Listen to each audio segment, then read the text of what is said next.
여름의 온기보다 더한 열기로 우리의 삶을 틈입하시는 하나님의 은혜가 우리 모두와 함께 하시길 안녕으로 인사합니다. 지난주 설교를 준비할 때는 제가 분명히 뉴스를 보죠. 또 꼼꼼히 알아보는데 장마가 끝났다는 소식이 많았는데 이게 웬걸요? 이번 주도 장마였고 다음 주도 장마입니다. 비가 오니 반가운 소식도 있고 아득한 소식도 들려옵니다.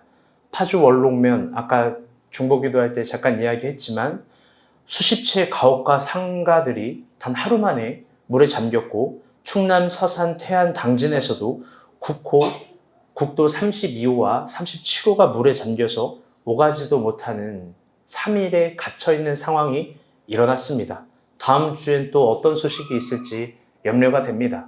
그리고 또 이럴 때마다 제가 여러분에게 요청하는 것, 교회에서 혹시 비 피해나 그리고 또 냉난방의 문제나 여름과 겨울 이 극단적인 날씨 때문에 어려운 분이 있으시다면 꼭 저를 통해서 요청해 주시기를 바랍니다. 이번 주 퀴즈도 예레미야의 연속이었습니다. 다들 어떠셨는지요? 오늘 본문은 예레미야 35장입니다. 잘 들으세요. 35장은 어쩌면 예레미야에게 있어서 가장 무서운 심판의 신탁이 들어있는 본문입니다. 그런데 우리가 생각할 때 심판의 신탁이라고 하면 한 가지 방향만 생각하기가 쉽습니다. 그건 미래로부터 오는 재앙, 고난, 환난을 파악하고, 잘 따라오시죠? 이게 신학적인 거예요. 미래로부터 오는 환난, 고난, 재앙을 파악하고 현재로 적용하는 것입니다. 우리는 이런 방향으로만 심판의 신탁을 생각하기 쉽습니다. 마치 예를 들면 보험 상품처럼 미래를 팔고 오늘을 구매하게 하는 거죠. 그런데 오늘 본문 35장, 정말로 심판을 이야기하는 예레미야 35장과 예레미야의 신학은 그렇지 않습니다. 특히 예레미야 35장은 가장 무서운 심판의 신탁인데 오늘의 관점에서 미래를 예상하는 게 아니라 과거의 관점에서 미래를 예상하는 겁니다. 무슨 말이냐면요. 오늘의 관점에서 과거를 회상하고 오늘의 관점에서 과거에 있었던 가장 중요한 사건들을 재해석하고 그걸로 오늘의 심판을 생각해 보게 하는 것.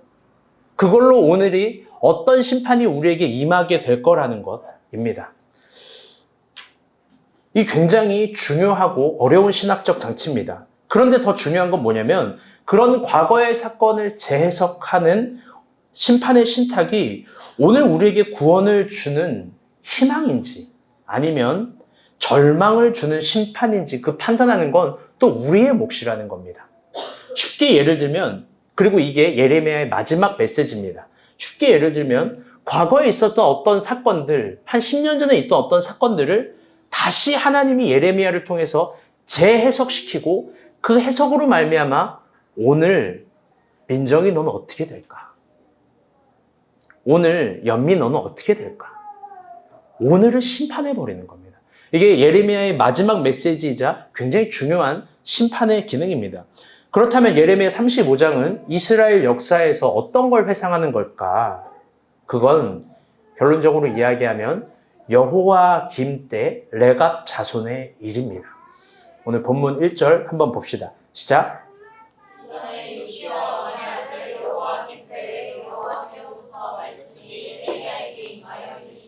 아멘. 본문의 35장은요. 아니죠. 잘 따라오세요. 예레미야 지금 후기 예레미야 우리가 읽고 있는 이 본문은 이미 바벨론에 점령된 예레미야입니다. 우리가 그래서 그 전전주에도 그런 부분을 살펴보았죠. 그런데 35장에 가서는 바벨론에게 점령되기 전에 이스라엘의 사건, 마지막 왕조인 여호야김 시대 때를 이야기를 하는 겁니다. 갑자기 그때를. 여호야김, 그리고 그때 일어난 어떤 사건들을 이야기하는 겁니다. 여러분 많이 들어봤죠? 여호야김. 여러분 그 사람은 어떤 왕일까?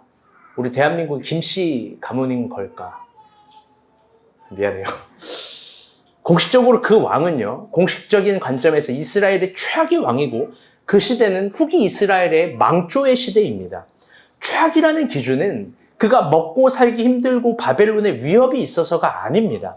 사실 이런 위협은 이스라엘의 역사 속에서 언제나 숱하게 많았습니다. 그러나 그 왕과 그 시대가 최악이라는 기준은 여호야김이 한 가지입니다. 그건 뭐냐면 모든 선지자들을 진짜 다 죽여버린 거예요. 하나님의 이름으로 말하는 모든 선지자들을 다 죽였고 예레미야가 마지막에 등장했는데 그 예레미야는 글을 썼어요. 선지자 바룩을 통해서. 그 바룩의 글을 통해서 쓴 글도 다 불살라 버렸습니다. 이 최악의 시대예요. 여호야김이 그렇게까지 무리수를 두면서 저는 개인적으로 이세벨보다 더 나쁜 왕이 여호야김이라고 생각하는데 그러면서 그가 무리수를 두면서 그는 결국 하고 싶은 한 가지를 일관되게 해버리는 겁니다. 모든 것들에 무리수를 두면서. 그건 뭐냐? 바알을 공식적으로 숭배하고 애국과 동맹을 맺는 겁니다.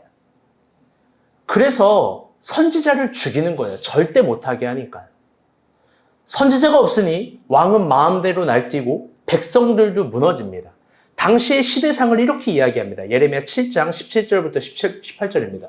읽어볼게요. 시작. 너는 그들이 유다 성읍들과 예루살렘 거리에서 행하는 일을 보지 못하느냐. 자식들은 나무를 주고 아버지들은 불을 피우며 부자들은 가루를 반죽하여 하늘의 여호와를 위하여 화자를 만들며 그들이 또 다른 신들에게 그들을 구음으로 나의 이름을 일으키니라. 아멘. 이게 당시의 시대상입니다. 시간 관계상 이 의미들을 하나씩 짚어주지 못하고 구체적으로 설명하지 못하지만 결론적으로 이야기하면 여호야김은 선지자를 다 죽임으로써 정치와 민생과 군대를 모두 다 오염시켜버리는 겁니다. 번외로 한번 이야기를 해보는 거예요, 여러분. 잘 들어보세요. 여러분의 삶에서 선지자를 제거하지 마세요. 교회에서 설교하는 좋은 말에 현혹되지 마세요. 그거보다 더 중요한 어쩌면 더 그런 기능은 여러분의 삶 옆에 선지자를 두는 거고 여러분의 삶 옆에 항상 선지자와 함께 대화를 하려고 하는 겁니다.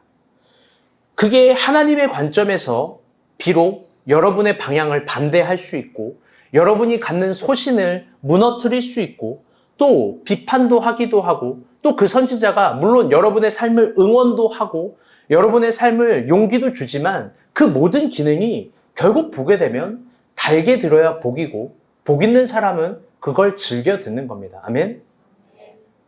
결국 하나님의 선지자를 옆으로 치워버리는 삶의 욕망은 그냥 내 멋대로 살고 싶다라는 거예요. 물론 그렇게 살아도 삶이지만 더 좋은 길이 우리에게 제시된다면 더 복된 길이 우리에게 제시된다면 여러분 하나님의 사람들을 가볍게 여기지 마세요. 저는 이 얘기를 통해서 어설프게 김일환 목사님과 친하게 지내라 말하는 거 아닙니다. 왜냐하면 여러분은 저랑 쉽게 연락하지도 쉽지 않습니다. 그래요. 옛날에 참 연락을 많이 줬는데 요즘에는 연락을 많이 안 줘. 좋네. 그럼 여러분 옆에 있는 선지자는 누구냐? 진지하게 얘기하는 거예요. 여러분의 목자들이에요. 목자들의 이야기를 달게 들으시고 목자들과 많이 상의해 보세요. 여러분의 목자는 여러분에게 영적으로 지도하기 정말 충분합니다. 아멘? 박정환 강사 목자가 누구예요?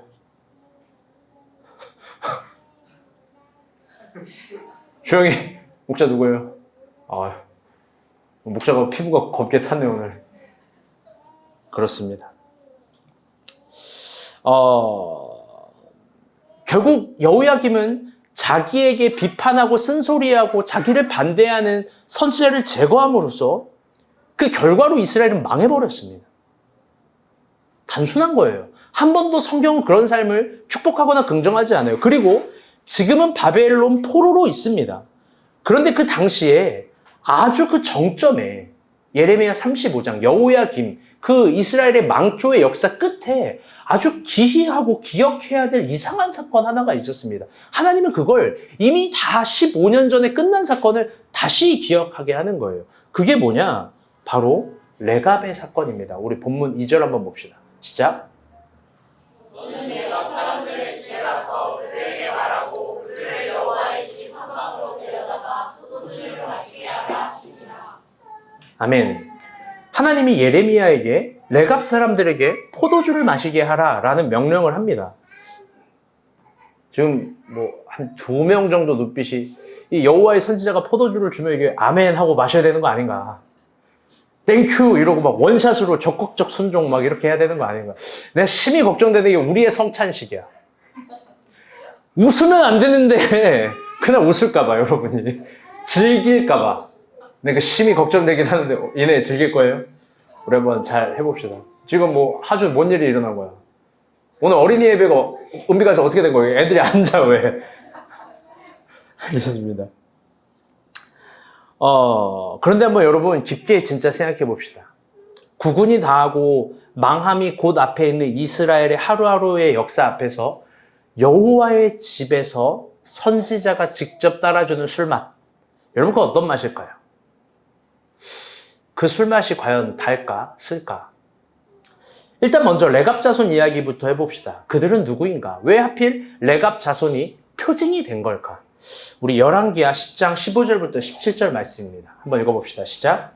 예후가 거기에서 떠나가다가 자기를 맞이하러 오는 레갑의 아들 여호나답을 만난지라. 그의 안부를 묻고 그에게 이르되 내 마음이 내 마음을 향하여 진실함과 같이 내 마음도 진실하냐 하니 여호나답이 대답하되 그러하나이다. 이르되 그러면 나와 손을 잡자. 손을 잡으니 예후가 끌어 병거에 올리며 이르되 나와 함께 가서 여호와를 위한 나의 열심을 보라 하고 이에 자기 병거에 태우고 사마리아에 이르러 거기에 남아있는 바 아합에게 속한 자들을 죽여 진멸하였으니 여호와께서 엘리야에게 이르신 말씀과 같이 되었더라. 네, 이게 되게 중요해서 긴 세 절 다 읽었는데요. 엘리야 시대 때 우리 알죠? 그때 엘리야가 바알의 선지자들과 싸움을 합니다. 그때 엘리야가 대승을 거뒀죠. 그런데 참 재미있는 게 대승을 거둔 엘리야가 마치 패자처럼 스스로 로뎀나무 안에 들어갔어요. 물론 그 지쳐서라고 100% 해석도 가능하지만 목사님은 그걸 그때 교만이라고 얘기를 했어요. 나만 싸웠다. 나만 혼자다. 나만 애썼다. 나만 유일한 사람이다. 그게 교만이라고 얘기했어요. 그래서 하나님이 그의 대답으로 너 진짜 혼자 싸웠어? 7,000명이 있는데 무릎 꿇지 않은? 너 혼자 아니던데? 내가 붙여줬잖아. 심지어 까마귀를 통해서 과연 너가 너 힘으로 다 산 거야? 하나님 반문하시는 기능이에요. 어쨌든 엘리야가 승자임에도 불구하고 스스로 패자처럼 로뎀나무 안으로 들어가면서 다양한 모순적 현상이 일어납니다. 그건 패자의 자리에 들어간 거예요. 되게 희한하죠. 그렇게 되면서 모순적 현상이 일어나는데 다시 이세벨이 바알의 선지자를 확 부흥시켜버린 거예요. 그리고 그때 예후라는 사람이 하나님의 편에서 동시에 등장합니다. 그리고 그 예후는 레갑의 아들 여호나답과 이게 15절에 있는 건데요. 여호나답을 만나고 레갑과 레갑의 아들과 함께 바알의 선지자들을 다 때려 죽여버리자 우리가 엘리야도 못한 거 우리 둘이 한번 해보자라고 일어납니다. 그리고 바알의 예배당에 바알의 선지자를 다 모으는데요. 그 광경이 이렇습니다. 18절 19절 한번 읽어볼게요. 시작. 예후가 모든 백성을 모으고 그들에게 이르되 아합은 바알을 조금 섬겼으나 예후는 많이 섬기리라. 그러므로 내가 이제 큰 제사를 바알에게 드리고자 하노니 바알의 모든 선지자와 모든 섬기는 자와 모든 제사장들을 한 사람도 빠뜨리지 말고 불러 내게 이르다 오게 하라. 노르지 아니하는 자는 차려오지 아니하리라 하니 이는 예후가 바알 섬기는 자를 멸하려 하여 계책을 쓰시라. 아멘. 2절만 읽었는데 이 내러티브가 굉장히 깁니다. 예후는요, 레갑의 아들과 저 바알의 선지자를 다 지금 바알의 예배당에 모여서 다 죽이는 겁니다. 그런데 이렇게 얘기하죠. 아합은 바알을 섬긴 거 대표적으로 섬겼지만 그 조금 섬긴 거야. 내가 진짜 바알을 어떻게 섬기는지 보여줄게 하면서 바알 파티, 바알의 카니발을 여는 겁니다. 아주 대대적으로 크게. 그래서 다 불러 모은 거예요. 그래서 죽였어요. 근데 이게 조금 설명이 필요하고 깊게 설명이 필요한 건데요.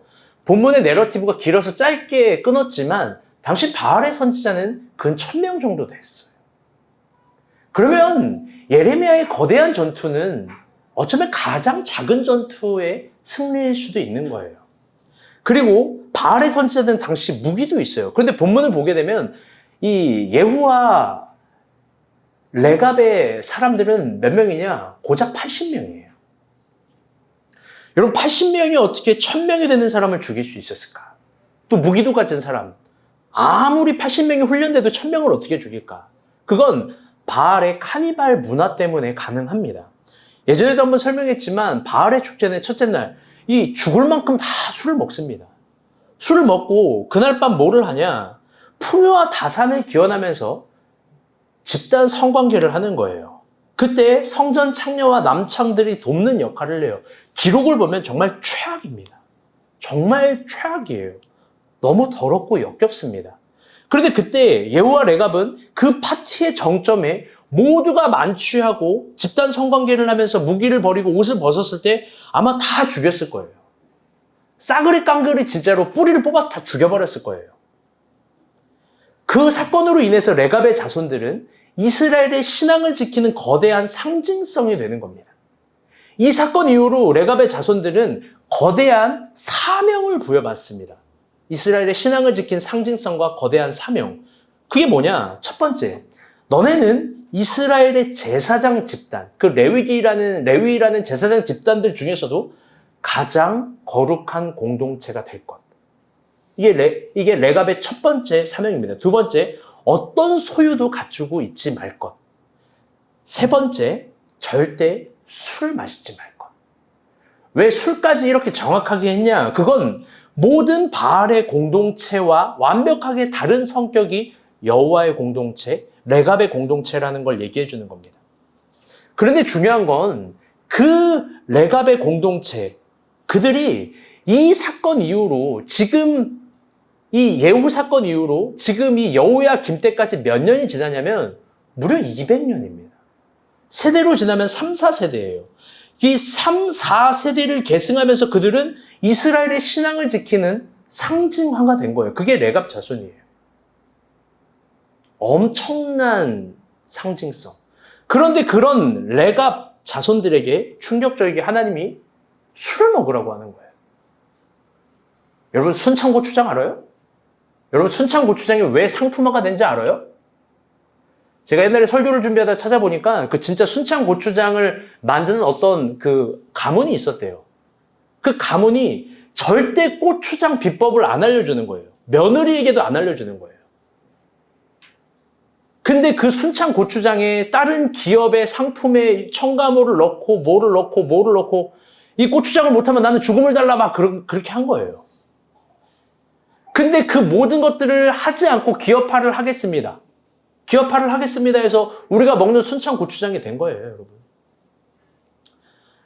3, 4대를 지켰대요, 순창고추장이. 여러분, 무언가를 하나 3, 4대 지키면 그 자부심이 엄청납니다. 첨가물 요만큼도 절대 허용이 안 되는 거예요, 절대로. 그들에게 술을 그렇게 마시라고 하는 거예요. 아마 받아들이기 힘들었을 거예요. 근데 진짜 충격은 오늘 본문입니다. 이거 집중해서 보세요. 진짜 충격입니다. 시작.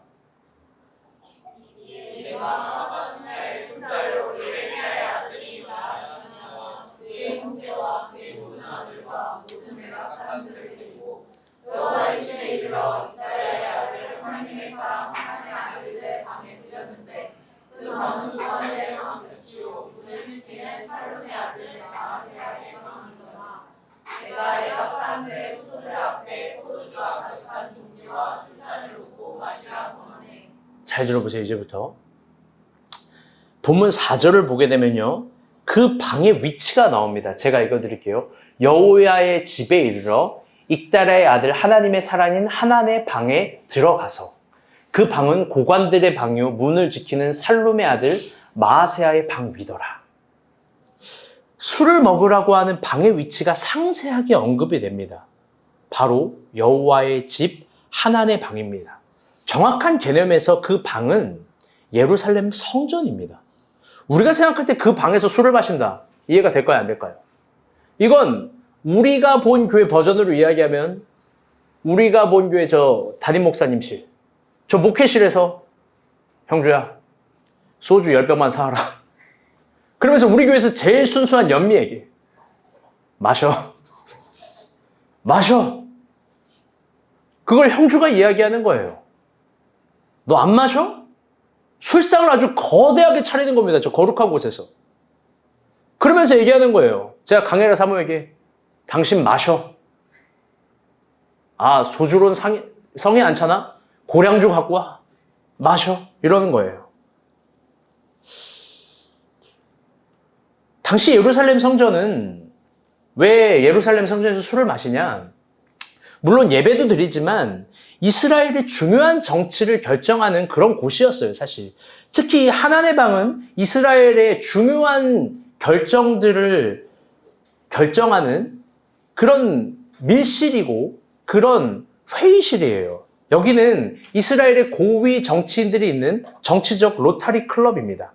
그곳이 후기 이스라엘의 망조의 시기에 이스라엘의 고위 정치인들이 항상 모여있는 그런 방이었어요, 저 방. 근데 한번 물어봅시다. 저 방에서 이스라엘의 고위 정치인들이 모여서 언제나 술을 마셨을 거거든요. 그들은 거기서 여러분 무슨 결정을 했을까? 그들은 그 방에서 뭘 했을까? 아마도 이스라엘의 고위 정치인들은 그 방에서 거대한 술과 술상을 늘상 마시고 만취했을 겁니다.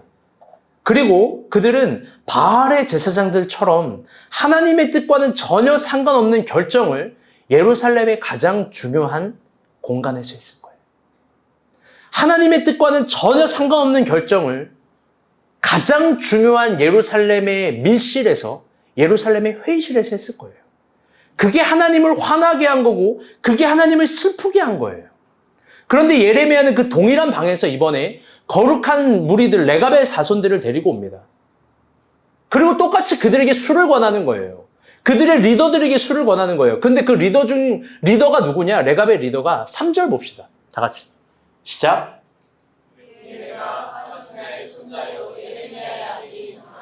거기까지. 레갑의 그 리더가 누구냐면요. 바로 예레미야의 아들 야사냐입니다.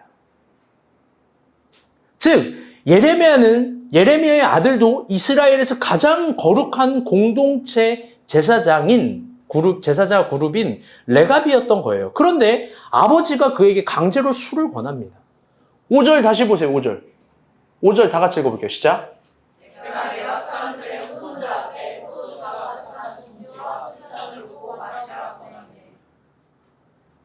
아주 거대한 술과 술상들을 차려오면서 자기 아들이 어떤 아들인 줄 아는데 가장 이스라엘의 거룩한 공동체에게 술을 권합니다.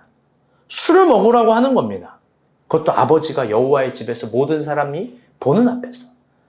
가히 외설적이고 기하적이고 엽기적입니다. 하나님이 이번에도 예레미야에게 도저히 이해할 수 없는 방식을 요구합니다. 생각해 봅시다.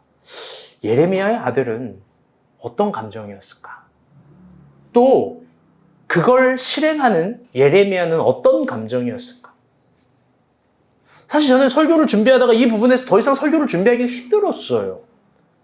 너무 감정이 몰입돼서 진짜 설교를 더 준비하기가 힘든 거예요. 저 거대한 술종지를 직접 차린 예레미야, 그리고 그의 아들과 레갑의 자손들을 강제로 먹으라고 권합니다. 이 엽기적인 장면이에요. 여러분, 누가 예레미야를 이해할 수 있을까요? 제가 제 딸 미소에게 상상해 보세요. 진짜 저 방에서 술을 먹이는 거예요. 술을 먹으라고 막 강압적으로 얘기하는 겁니다. 여러분은 저를 진짜 이해할 수 있을까요? 제가 저기에 박지원과 고은비와 임태현을 넣어놓고 술상을 보고 너네 술 강제로 마셔. 이렇게 얘기하는 거예요. 여러분 진짜 저를 이해할 수 있을까요? 이게 도저히 못할 거예요. 아마 그의 아들은, 예레미야의 아들은 예레미야를 정신병자라고 욕했을지도 몰라요. 아니, 온 세상이 예레미야를 미치광이라고 했을지도 몰라요. 어쩌면 그걸 실행하는 예레미야는 말도 표현할 수 없을 만큼 가장 심각하게 슬프고 힘들었겠죠. 여전히 이해할 수 없는 방식을 하나님은 이번에도 요구하세요. 여러분, 오해하지 마세요. 어떤 시절엔 그런 게 필요한 순종인 거예요. 모든 부분이 아니라. 특별히 지난주에도 설교했지만 기적을 일으키는 순종은 전적이어야만 할 때가 있는 거예요. 그런 시절이 우리 신앙의 한 텀에 있어요. 늘 그때 우리는 다음과 내일과 내년과 내 컨디션을 이야기하지만 이루어지지 않을 거예요. 그때는 하나님의 컨디션에 맞춰야 되는 거예요. 예레미야는 온 세상이 미치광이라고 했을 거고 이해 안 된다라고 얘기했을 거고 저게 무슨 선지자라고 욕했을 거예요. 그의 감정과 정신이야말로 온전할 수 없습니다. 그래서 예레미야가 유일하게 하는 게 뭐냐? 다 같이 따라볼게요. 우는 거. 그냥 우는 거예요. 계속 울어요. 계속 웁니다. 그래서 예레미야는 눈물의 선지자예요. 슬퍼서 우는 게 아니라 더 나아가 자기도 다 이해하지 못하는 걸 늘 순종하니까. 모든 것들을 해석해낼 수 없는 공황이니까. 그리고 후기소신으로 예레미야 애가가 지어지는 겁니다. 근데 더 대단한 사건이 펼쳐져요. 그런 레갑의 자손들은 어떤 선택을 했을까? 누가 봐도 하나님의 선지자가 저런 말을 했는데 어떤 선택을 했을까? 6절에서 10절입니다. 이거 중요해서 4절인데 꼼꼼하게 읽어봅시다. 시작.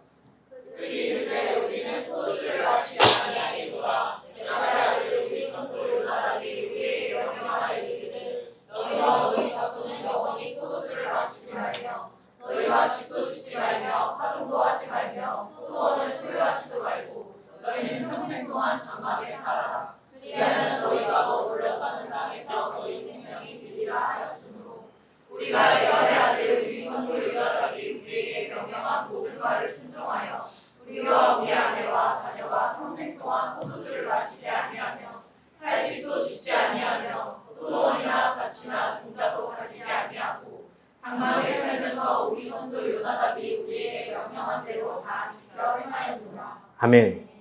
그들은 거절합니다. 그게 그들의 대답입니다. 우리는 하나님이 선조를 통해서 했던 명령을 다 지켰다라고 합니다. 술 절대 마실 수 없다고 합니다. 그게 그들의 대답입니다. 쉽게 이야기하면 나 이거 지키다 죽어도 괜찮다라는 게 그들의 대답입니다. 그러나 그들은 순종하기 잘 보세요. 그들은 순종하기 좋은 시절에 순종한 것이 아닙니다. 그들은 무언가 소중한 가치를 지키기 좋은 시절에 지킨 게 아닙니다. 그들은 항상 이걸 지켜온 거예요. 200년간. 지금도 그들의 왕은 여호야김입니다. 공식적인 최악의 시대의 최악의 왕. 이제 곧 바벨론의 모든 땅들이 점령당합니다. 그런 그 사람들에게 내일을 기약할 수 있는 건 없습니다. 좋은 날을 기약할 수 있는 다음이 없습니다. 영광을 말할 수 있는 또 다른 다음의 시대가 분명히 없습니다. 우리 역사상 그런 시대를 보지 않습니까? 그런 시대에 자신의 성결한 신앙과 자신의 신조적인 철학적 신앙을 지켜내는 게 여러분 무슨 일이 되겠어요? 사실 그런 날, 그런 시대의 가장 큰 목적은 오로지 생존이에요. 생존은 본능이 되고 생존은 철학이 되며 생존이 신앙이 되는 시간입니다. 왜? 생존을 지켜내지 못하면 죽으니까. 그래서 그 시대 때는 늘 배교를 선택하는 거예요. 그런데 그런 시대에 레갑의 자손들은 얘기한 거예요. 우리는 술을 먹지 않겠다. 우리는 지금까지 지켜온 걸 앞으로도 지켜내겠다라는 거예요. 왜요? 왜? 근거를 묻지 않는 거예요. 이유가 없다는 거예요. 상황을 대답하지 않는다는 거예요. 그 이유는 그게 하나님이 우리에게 명령하신 거니까. 그들은 모든 날과 날들의 주인공을, 중요한 개념이에요. 모든 날과 날들의 주인공을 자기 자신이라고 생각하지 않았습니다. 죽어도 된다. 반면에 동일하게 그 여호와의 방에서 아까도 이야기했지만 이스라엘의 고위 정치인들의 대답은 뭐였을까? 그들은 그 술에 만취하면서 아마 자기 살 궁리만 했을 거예요. 구체적으로. 어떻게든지 자기에게 유익이 되고 이득이 될 궁리만 했을 거예요. 나라가 무너지는데 앞에서도요. 언제나 그들은 이렇게 얘기했을 겁니다. 현실 운운하면서, 한계 운운하면서, 상황 운운하면서 하나님의 뜻과는 전혀 상관없는 결정들을 했을 거예요. 그게 그들의 대답이에요. 그들의 모든 문법은 이러지 않았겠습니까? 딱 한 번만. 진짜 이번만 마지막. 정말 이번 여기까지만. 정말 딱 한 번만. 그런 이름으로 하나님이 원하시는 대답을 알매도 하나님의 대답들을 다 갖다 팔아버린 거예요. 왜? 모든 날과 날들의 주인공은 자기 자신이니까. 자기 자신이니까. 제가요, 이번 주 일이 있어서 전라북도 익산 군부대를 갔어요. 군부대. 오랜만에 군부대를 갔는데, 오랜만도 아니죠. 전역한 지 몇 년이야, 내가. 기억도 안 나네. 한 10년은 넘은 거겠죠. 총을 갖고 탁 막더라고요. 어색했어요, 그 장면. 전라북도 익산을 가야 되는데 하루 왕복 운전이 좀 부담됐어요. 멀잖아요. 군산보다 더 멀어요. 전주보다 더 멉니다. 그래서 부담이 됐는데 용식 형제가 운전을 도와줬어요.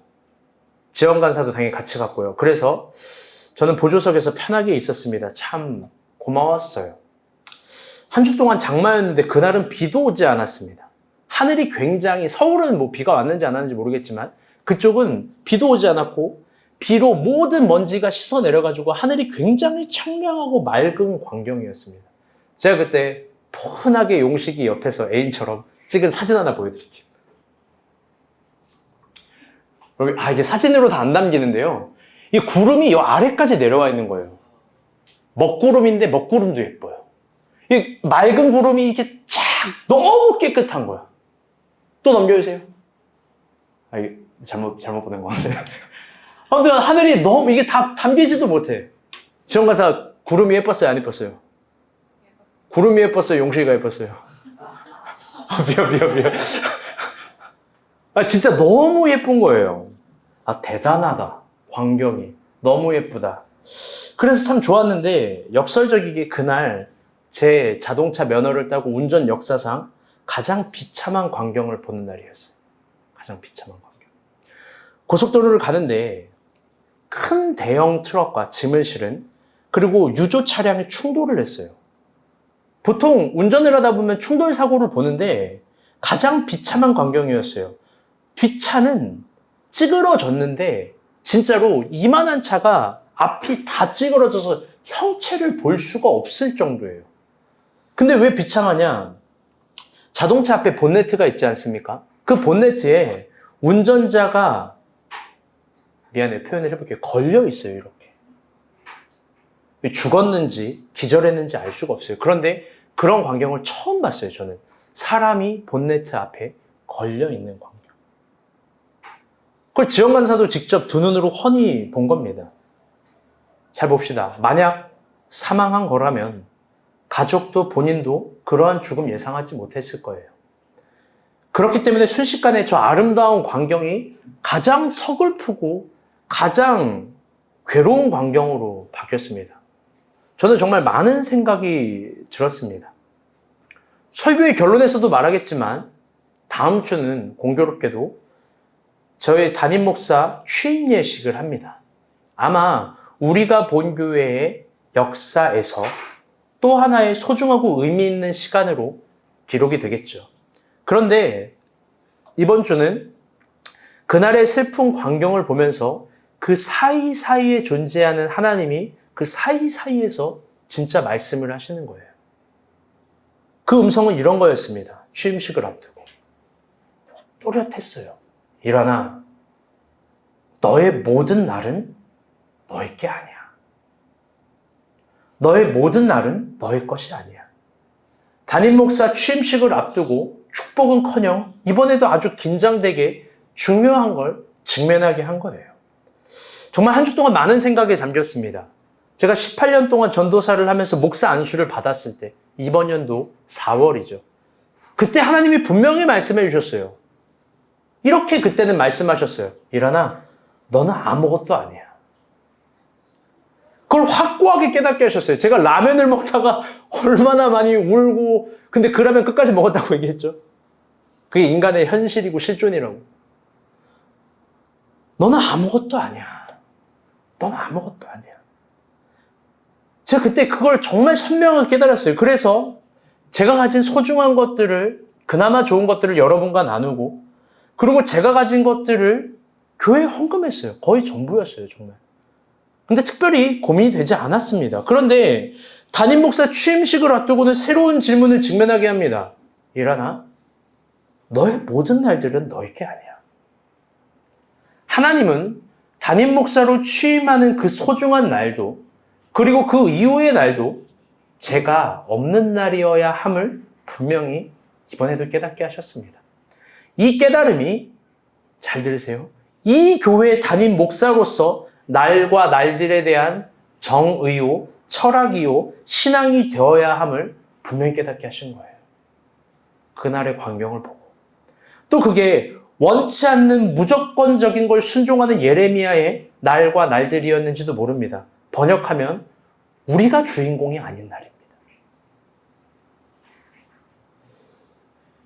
여러분은 어떤 날들을 꿈꾸고 어떤 날들을 신앙을 통해서 얻어내려고 하는지 모르겠지만 그 날의 정점에 아들을 바치라 하는 하나님을 만날 겁니다. 그 날의 정점에 이집트의 왕좌를 내려놓으라는 하나님을 만날 겁니다. 골리앗을 이겼던 다윗에게 사울 앞에 수굴이라고 하는 하나님을 만날 겁니다. 오직 하나님만 옳고 너의 날과 너의 날은 주인공이 아니라는 걸 직면하게 하는 날, 그날도 만날 겁니다. 사실 저는 이번 주에 굉장히 축하받아야 될 소식이 있습니다. 또 많습니다. 여러분, 제가 드디어 박사과정을 마쳤어요. 아니, 박수까지 칠 거 아니에요. 그러니까 이게 무슨 말이냐면 이제 제가 곧 박사예요. 졸업을 하지 않았지만 아직 논문 과정 중이지만 저에게 그게 그렇게 어려운 과정은 아닙니다. 여러분, 저는 몇 년을 공부했을까? 보니까 박사과정을 5년을 했더라고요. 이렇게 늦어지게 된 이유 단순합니다. 교회를 개척했고 시간도 없었고 돈도 없었고 건강도 없었고 쭉 공부를 못했죠. 쓸 수 있는 휴학을 다 썼어요. 그래도 안 되더라고요. 학교를 졸업할 수가 없습니다. 여러분 성적 궁금하시죠? 유치하게 자랑하고 싶어요. 근데 자랑하지 않을 거예요. 그냥 입학할 때 성적이 졸업할 때 성적이고 늘 받던 것 한 개도 틀림없이 똑같이 받았습니다. 사실 박사학위만큼은 자랑하고 싶고 제가 취득하고 이루어낸 걸 자랑하고 싶고 제 성적도 자랑하고 싶고 제 노력도 자랑하고 싶어요. 그런데 주님이 딱 한마디 말씀에 모든 게 정리돼요. 일하나? 너의 날은 너의 것이 아니야. 제가 정말 그 관점에서 보니까 자랑할 날들이 하나도 없더라고요. 제가 냉정하게 생각해 보게 되었습니다. 여러분도 생각해 보시기를 바랍니다. 지난 5년간 나는 어떻게 공부를 할 수 있었을까? 내가 담임 목사로 취임하는 이 시간 나는 어떻게 교회를 개척하고 섬기게 되었을까? 제가 그 지점에서 소름 돋는 한 가지를 깨달았어요. 우리 가족들 실망하지 마요. 여러분 실망하지 마요. 여러분에게 고맙다. 우리 가족의 희생이 있다. 이딴 말 안 할 거예요. 제가 아주 놀랍고 소름 돋는 걸 깨달았어요. 그게 너무나 인정이 돼요. 그게 뭐냐? 첫 번째, 모든 기도가 응답을 받았어요. 할렐루야, 아멘? 우리 시험을 앞둔 윤희, 성민이 기도 응답 받을 겁니다. 아멘? 모든 기도가 응답이 되었어요. 그 말은 무슨 말이냐? 진짜로 제가 한 게 아무것도 없어요. 이게 가장 소름 돋도록 인정되는 거예요. 두 번째, 이게 제일 중요한데 모든 기도의 응답은 하나님의 인도하심과 은혜로만 된 거예요. 번역한즉 인도하심과 은혜, 은혜와 인도하심, 이게 저의 모든 날들의 주인공인 거예요. 그게 저의 모든 날들보다 가장 커요. 이게 인정이 돼요. 제가 성취한 것보다 크고 제가 박수 받아야 될 것들보다 크고 제가 헤쳐나가야 될 것보다 크고 심지어 그게 앞으로도 내 삶의 죽음보다 컸으면 좋겠어요. 아니, 죽음보다 커요. 정말이에요. 즉 하나님의 인도하심과 은혜와 인도하심, 그게 이 세상에 있는 어떤 것보다 여러분 가장 강력한 힘입니다. 아멘? 인정하십니까? 아멘? 여러분, 그러면 앞으로 살아갈 날들 속에서 제가 개인적으로 신앙인 김이란, 목사 말고 신앙인 김이란이 정말 지켜야 할 게 보였어요. 근데 소중한 걸 깨달았어. 정말입니다. 그건 뭐냐? 여전히 하나님의 인도하심이고 여전히 하나님의 은혜예요. 그걸 지켜내는 모든 대답이 앞으로 걸어갈 모든 것들의 응답이 될 거예요. 제가 진짜 소중한 걸 깨달았어요. 그걸 지켜내면 하나님 응답하실 거예요. 아멘? 여러분에게도 물어보고 싶습니다. 여러분 어떤가요? 여러분도 냉정해 보세요. 여러분도 진짜 그러지 않겠습니까? 여러분 인생의 모든 크고 작은 결정들이 여러분의 계획 속에서 뭐든지 그렇게 완벽했나요? 그것들로만 여기까지 온 겁니까? 여러분의 직장, 연애, 결혼, 먹고 사는 문제, 관계의 문제, 거주의 문제, 여러분 지금껏 겪어온 모든 나날들을 개수해봐요. 정말 대쪽 같은 대답을 해봐요. 여러분 진짜 여러분의 것들로 여기까지 온 사람이 몇이 있어요? 하나님 도움 안 받고 여기까지 온 사람이 누가 있어요? 하나님 은혜 없이 내가 이룬 게 도대체 뭐가 있어요? 정말 가장 칼같이 완벽한 건 하나님의 인도하심 아닙니까? 가장 놀라울 정도로 완벽한 건 하나님의 은혜가 아니던가요? 그렇다면 우리가 진정 지켜야 될 가치가 분명합니다. 그건 뭐냐? 하나님의 인도하심과 하나님의 은혜입니다. 아멘? 여러분 이게 중요한 거예요. 내가 망아지처럼, 잘 보세요. 이게 중요해요. 막 살아도 하나님이 인도한다? 거기에도 인도함이 있겠죠. 내가 무슨 정신병자처럼 내가 막 이상한 걸 저런 걸 막 한다. 거기에도 하나님의 은혜가 있겠죠. 그런데 그거 말고 내가 지켜내는 하나님의 인도하심이 있는 거예요. 내가 지켜내는 하나님의 은혜가 있는 거예요. 그걸 지켜내는 모든 대답이 앞으로 여러분이 살아갈 모든 것들의 응답이 될 거예요. 아멘? 여러분 이거 중요한 거예요. 그렇다면 이스라엘이 어떻게 대답했는지 한번 봅시다. 이스라엘 백성들, 레갑 자손들 말고 이스라엘 백성들은 뭘 대답했는지 한번 봅시다. 우리 17절입니다. 시작. 그러므로 만군의 여호와 이스라엘 하나님께서 이와 같이 말씀하십니다. 보라, 내가 유다와 예루살렘의 모든 주민에게 내가 그들에게 대하여 선포한 모든 재앙을 내리니 이는 내가 그들에게 말하여도 듣지 아니하며 물어도 대답하지 아니함이라 하셨다. 아멘. 이스라엘은 중요한 거예요. 하나님의 말씀에 뭐를 했어요? 무응답. 다 같이 해볼게요. 무응답. 다 같이 해볼게요. 일십. 또 해볼게요. 안일십. 난 이제 안일십이라는 개념도 최근에 민정을 통해서 알았어. 그게 안 읽고 씹었다는 거잖아. 그치? 이제 또 어떤 용어가 나올까? 안일십. 하나님의 응답에 무응답한 거고 일십한 거고 안일십한 거예요. 왜 그러냐? 그들이 왜 무응답을 했냐? 이게 충격적인 차원인데 어떻게 그럴 수 있을까? 근데 그들이 그렇게 하는 이유는 너무나 단순한 차원입니다. 그건 뭐냐? 하나님이 음성에 하나님이 이스라엘 백성들에게 명하신 거를 완전 부정하지도 않고 완전 긍정하지도 않은 태도예요. 왜? 이득이 되면 잡고 이득이 안 되면 버릴 거니까요. 그런 사람들이 늘 이렇게 얘기할 거예요. 그런 신앙인들은 현실 운운하면서 상황 운운하면서 하나님의 뜻과 전혀 상관없는 것들을 선택하고 대답하는 거죠. 이스라엘의 고관들처럼 술에 만취해서 하나님이 없는 대답들을 늘 선택하는 거예요. 그 사람들의 언어는 늘 그래요. 하나님의 대답을 버리면서 이번 한 번만, 딱 지금만, 지금 이 순간만, 마지막 한 번만. 늘 상황을 이해해달라고 해요. 하나님께 자기를 이해해달라고 해요. 그 신앙이 잘못된 거 아니지만 어떤 지점에서는 하나님의 대답을 분명히 선택해야 됩니다. 아멘? 그런 이름으로 그들은 하나님이 원하는 대답을 다 갖다 판 거예요. 다 갖다 판. 그러니 여러분 명확하게 합시다. 정말로 중요한 명확하게 합시다. 여러분 우리의 가장 확고한 날들보다 하나님의 인도하심이 더 큽니다. 아멘? 우리가 박수 받는 날보다 하나님이 주신 사명이 더 큰 거예요. 무엇보다 우리가 죽는 그날보다 하나님의 영광이 가장 큰 겁니다. 그러니까 여러분 신앙을 지키고 있다면 제 말을 신뢰하세요. 신앙을 지키고 있다면 자신의 뜻대로 되지 않는 시간일수록 기대해 볼 수 있는 시간이에요.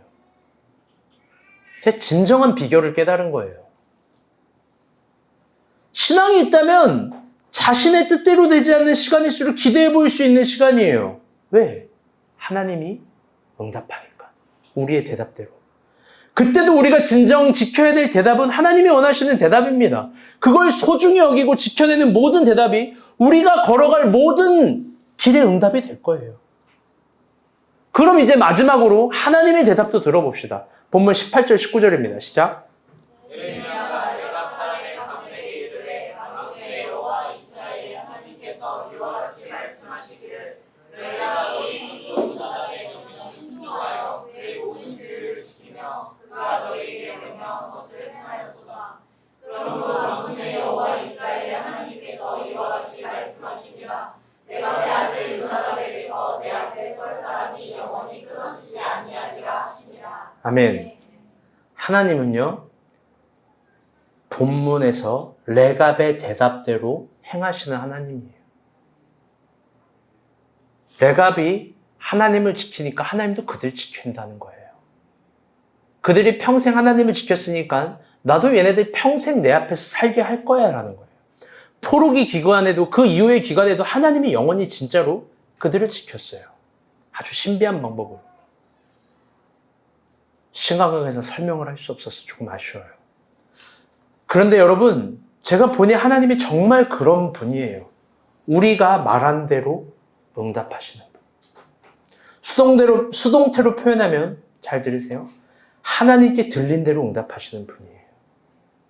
그러니 여러분의 모든 순간 속에서 하나님이 원하시는 대답을 해봅시다. 특별히 하나님이 더 원하는 시간에는 우리의 컨디션 따지지 말고 하나님께 순수하게 반응해 봅시다.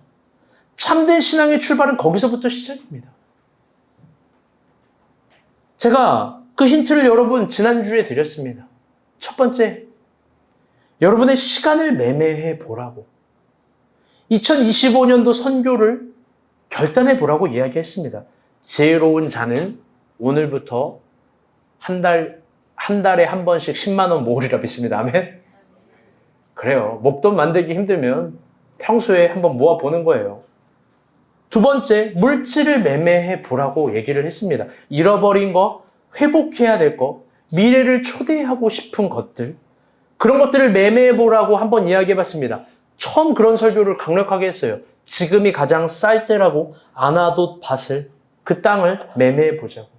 세 번째, 하나님께 건강을 매매하자고 했습니다. 우리가 본 교회를 소중하게 여기고 우리가 본 교회 예배를 지켜보는 신앙. 물론 여러분, 좀 안 믿기고 어려우신 분들 동참하지 않아도 돼요. 괜찮습니다. 근데 분명 격차 날 거예요. 정말로 강요하는 거 아니에요. 어떤 누구는 제가 이런 메시지 하는 것조차 안타까워하는 것 같아요.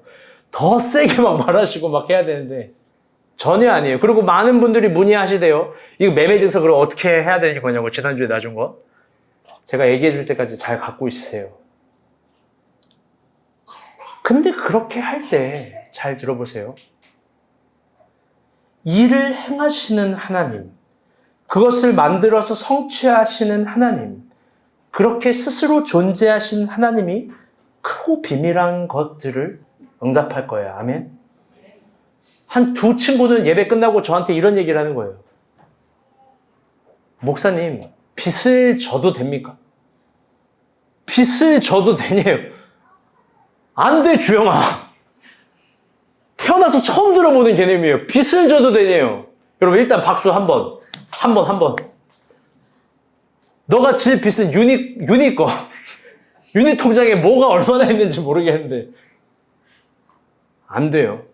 또 어떤 사람은 그러더라고요. 목사님, 1000분의 1을 내가 하겠습니다. 지금 100분의 1은 안 되고 1000분의 1. 돈을 빌려서 1000분의 1을 하겠대, 그것도. 형주야, 안 돼. 돈을 빌리는 거 안 돼.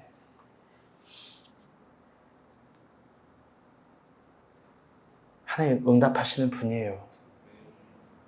정말이에요. 기대가 돼요. 축복의 해가 확실합니다.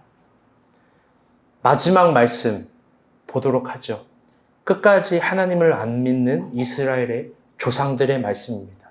27절, 28절입니다. 시작. 원망하는 이 악한 회중에게 내가 어느 때까지 참으랴. 이스라엘 자손이 나를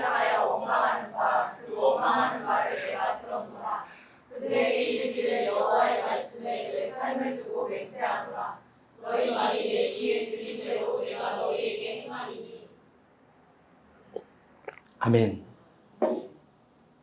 어느 시간에는 하나님은 이렇게 역사합니다. 말씀의 결론을 맺도록 하겠습니다. 오늘 설교 제목은 대답이에요. 참 신기해요. 다음 주면요. 오늘 설교 조금 길어요. 결론이 길어요. 잘 들어보세요. 우리 교회는 조금 특별한 시간을 갖습니다. 아까도 이야기했지만 저의 담임 목사 취임 예배예요. 그런데 사실 우리 교회 이거 불필요해요. 왜? 제가 전도사 때 개척한 교회니까. 그런데 전도사 때 개척해서 이걸 해야 된다라고 하는 거예요. 제가 이제 목사니까. 그래서 이 행사는요, 개교회 행사가 아니라 지방회 행사입니다. 우리가 추구하는 예배 형식도 내려놔요. 심지어 찬양도 한 곡이에요. 지방 교단 형식에 맞춰서 예배 드립니다. 이 한 번의 행사를 하는데 많은 돈이 듭니다. 벌써 많은 돈이 들어갔고, 저희가 선물로 컵을 바쳤거든요. 다 가져가세요. 버리면 혼납니다. 그것도. 아깝지 않지만 아까워요. 아까운데 아깝지 않아요. 그리고 또 이런저런 것들을 또 내야 되고 또 봉투도 해야 되고 뭐 그렇게 막 해야 됩니다. 불편한 액수입니다, 사실. 그런데 그럼에도 불구하고 두 가지 공식적인 거룩한 예식 때문에 이 행사가 반드시 필요한 겁니다. 그건 공교회로서의 서약과 공교회로서의 치리권 부여입니다. 이건 2000년 교회 역사상 아름다운 전통이에요. 또 위대한 신앙 고백입니다. 잘 들어보세요. 실제로 목회자와 성도는 공교회로서의 서약과 공교회로서의 치리권 부여로 말미암아 수많은 역경의 시간을 이긴 거예요. 공교회로서의 서약은 다음과 같습니다. 넘겨주세요, PPT. 취임하는 김일환 목사에게 제가 읽어드릴게요. 그 목사님이 한 분이 얘기하실 겁니다. 귀하는 우리가 본 교회 담임 목사로서, 이 제가 쓴 것도 아니고 공문서입니다. 청빙을 받게 되매 하나님께서 파송하신 뜻인 줄 믿고 우리 주 예수의 선한 목자상을 지니고 신성한 이 직분에 충성을 다하겠습니까? 첫 번째 질문이에요. 두 번째 질문. 귀하는 성경을 탐구하여 복음을 전하고 또한 은혜로운 설교를 하며 신자들을 성결한 생활로 인도하시겠습니까?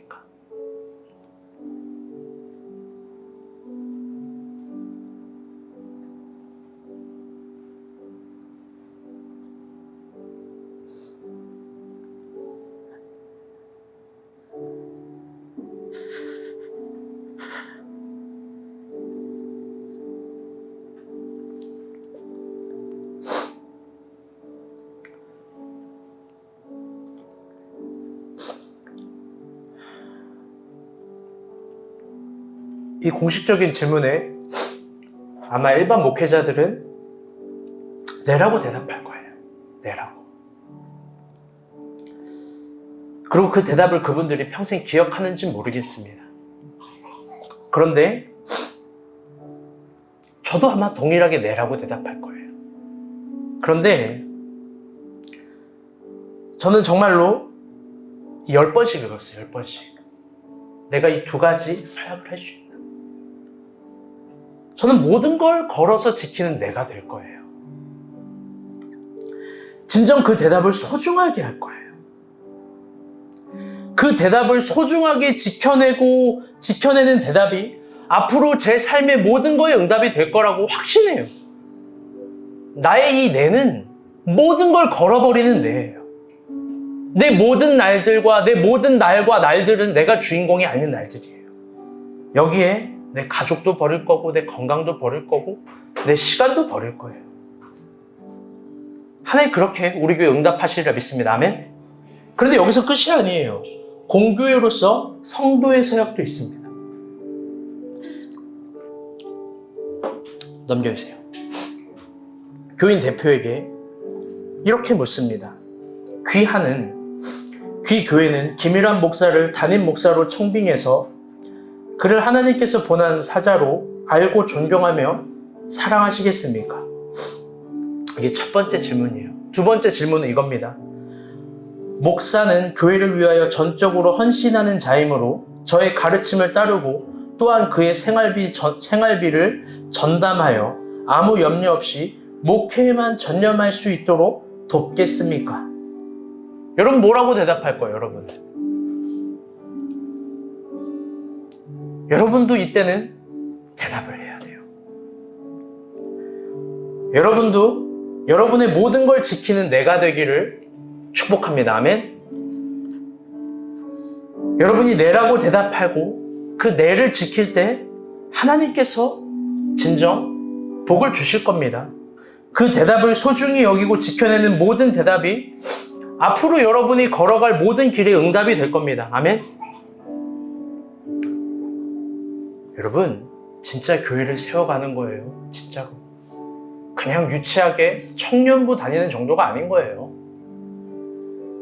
근데 그날 교인 대표로는 윤용식 성도가 설 겁니다. 원래는 박 목자님이 서야 되는데 윤용식 성도가 서는 이유는 단순합니다. 우리가 본 교회 가장 사랑하니까, 우리가 본 교회 10의 2조를 헌금하니까, 물질이 있는 곳에 마음이 있으니까. 그는 우리 교회에서 모두가 인정할 정도로 박 목자와 동일합니다.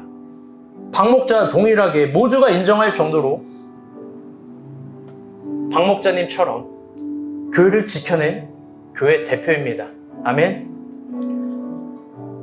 그리고 그날 마지막 절차로 공교회 7위권 부여가 있습니다. 이런 질문이 올 겁니다. 이제 우리가 본 교회 청빙을 받아 서울 남지방의 모든 절차를 마치고 서약한 목사 김일환 씨에게 우리가 본 교회 7위권을 부여하노라. 아멘. 이게 그날의 행사 끝입니다. 이 두 가지를 하려고 이게 필요한 거예요. 저는 진심으로 소름 돋고 너무 놀랍습니다. 예레미야로요, 제가 느끼는 건 바늘 한 땀 한 땀 뭔가를 하나님이 떠가시는 거예요. 담임 목사 취임식 전에 레갑자손을 보여주는 거예요. 하나님 저에게, 여러분에게.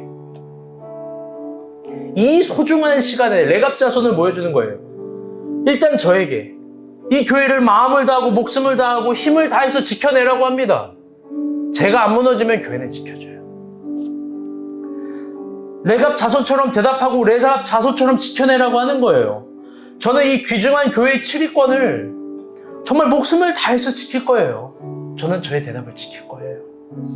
여러분도 마찬가지입니다. 하나님이 레갑 자손처럼 물어보는 거예요. 너네도 동일하게 교회를 지켜내겠냐? 이 소중한 교회를 지켜내겠냐? 여러분이 안 무너지면 교회 안 무너져요. 여러분도 여러분의 대답을 지키세요. 우리 모두 하나님 앞에서 하나님의 대답을 지킵시다. 분명 하나님 들은 대로 응답하실 겁니다. 아멘. 그 대답을 소중하게 여기고 지켜내는 모든 대답으로 앞으로 모든 걸어갈 것에 응답하실 겁니다. 그 대답으로 하나님 크고 비밀할 것을 보이실 겁니다. 아멘. 설교가 여기서 끝나야 되는데 끝으로 하나 더 있습니다. 이 말 안 하려고 했는데 본문의 메시지이기 때문에 동일하게 합니다. 오늘은 가장 무서운 심판의 신탁이라고 했습니다. 그렇죠? 이게 예레미야의 마지막 메시지라고 했습니다. 그 신탁은 과거의 사건을 재해석해서 미래를 열어가는 하나님의 계시입니다. 35장의 과거의 사건을 재해석함으로 이스라엘은 망해버렸어요. 레갑 자손은 축복을 받았습니다. 레갑은 미래의 심판을 오늘의 대답으로 지키는 어마어마한 신앙의 축복을 받은 거예요. 훗날 우리에게도 과거의 사건을 재해석하고 미래의 심판을 받는 어떤 날이 있겠죠. 부담스럽게 생각하지 마요. 오늘 하나님이 주신 동일한 방식의 메시지니까. 저는 근데 그때 그게 다음 주 입춘식이 될 거라고 믿어요. 왜? 억지로 껴맞추는 것이 아니라 그때 우리는 교회와 하나님 앞에 저도 여러분도 대답하는 거니까. 교회를 지키겠냐고? 교회를 지키겠냐고. 창립 5주년 창립주일. 그때 우리가 과거의 사건을 재해석하는 심판이 될 겁니다.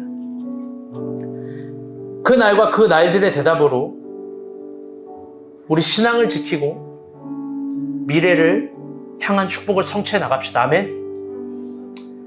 우리는 우리의 날들의 주인공이 아닙니다. 하나님의 인도하심과 은혜가 우리의 날들의 가장 완벽한 주인공입니다. 하나님이 여러분에게 은혜를 주시라 믿습니다. 하나님의 은혜를 주시라 믿습니다. 아멘. 그게 예레미야의 마지막 메시지입니다. 우리 같이 찬양하겠습니다.